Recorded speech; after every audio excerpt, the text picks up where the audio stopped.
Hello friends, ఈ వీడియోలో ధోనికి ఇది లాస్ట్ ఐపీఎల్ లేదా తెలుసుకుందాం. ఈ IPL season CSK last league match ఆర్సీబీతో ఆడింది. అందులో జడేజా మ్యాచ్ని చివరి వరకు తీసుకెళ్లి దురదృష్టం శాతం లాస్ట్ 2 బాల్స్లో ప్లే ఆఫ్స్కి క్వాలిఫై అవ్వడానికి 11 రన్స్ కావాలి అన్నప్పుడు మ్యాచ్ జరిపోయింది. ఆ మ్యాచ్ తర్వాత ఆర్సీబీ ప్లే ఆఫ్కి క్వాలిఫై అయింది.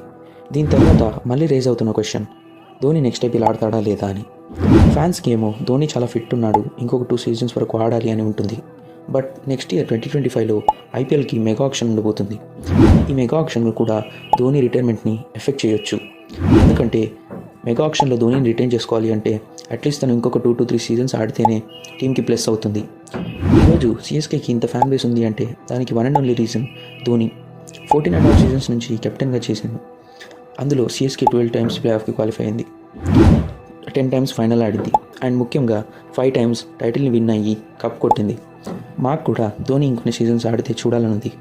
బట్ చివరకు ఏం జరుగుతుంది అనేది ధోని తన ఫిట్నెస్ని, మెగా ఆక్షన్ని, ఇంకా తన హెల్త్ని కన్సిడర్ చేసి డెసిషన్ తీసుకోవాల్సి ఉంటుంది. ఇంకొన్ని సీజన్స్ ఆడితే ఫ్యాన్స్ ఎంటర్టైన్ చేయాలని ఆశిద్దాం. మీరు ఎవరైనా సిఎస్కే ఫ్యాన్స్ ఉంటే వీడియోని లైక్ చేయండి. ధోని రిటైర్మెంట్పై మీ వ్యూస్ అండ్ పాసిబుల్ సిచ్యువేషన్స్ని మాకు కామెంట్స్లో చెప్పండి. ఇలాంటి మరిన్ని రీసెంట్ అప్డేట్స్ కోసం మా ఛానల్ని సబ్స్క్రైబ్ చేసుకోండి. Thank you for watching.